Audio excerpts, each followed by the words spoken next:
रहमतुल्लाह जापानी सराल वीर सारे दोस्तों को सलाम।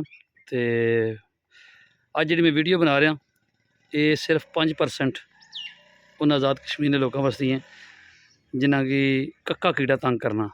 बाकी 95% जोड़े दोस्त हैं साढ़े बड़े अजीज़ हो, काबिल एहतराम हो, तो साड़ी दिल भी थोड़े वास्ते रिस्पैक्ट है।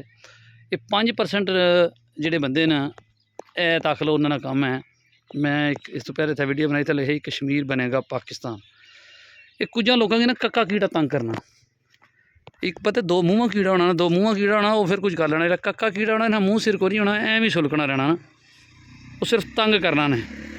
यह हम किसी की कक्के कीड़े जरा तंग किया तो उस लिखे जी कश्मीर बनेगा पाकिस्तान। भाई बने देखो कश्मीर खुद मुख्तार बने चाहे पाकिस्तान का हिस्सा बने, ये कश्मीरी अवाम जी है उसने मन पसंद है। और पाकिस्तानी कोई भी इस चीज़ ने हक विच नहीं है कि अं जनाब हाल और रब्बा कि कश्मीर जड़ा ना वो लाजमी पाकिस्तान का हिस्सा बनेगा।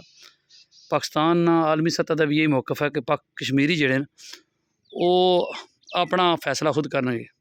लेकिन जिन्हें कि कक्का कीड़ा तंग करना ना, जोड़े 5% लोग हैं सिर्फ आज़ाद कश्मीर में जोड़े पाकिस्तान नाल नफरत करने, इन्हें ना खुद मुख्तारी नाल कोई तलक है ना इन्हें कोई कश्मीर नाल तलक है। इन्हें सिर्फ कक्का कीड़ा नहीं खिलाउण देना, ठीक है जी। और इो जी उचियां हरकत करने।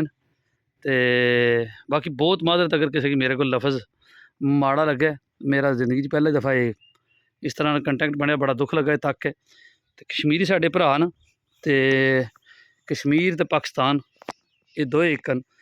और लेकिन एड़ा कक्का कीड़ा जिन्हें की तंग करना, फिर आखने बई इन्हें आसम मनीर साहब जनाब ने दम पाने तो फिर आने पे जुल्म करने।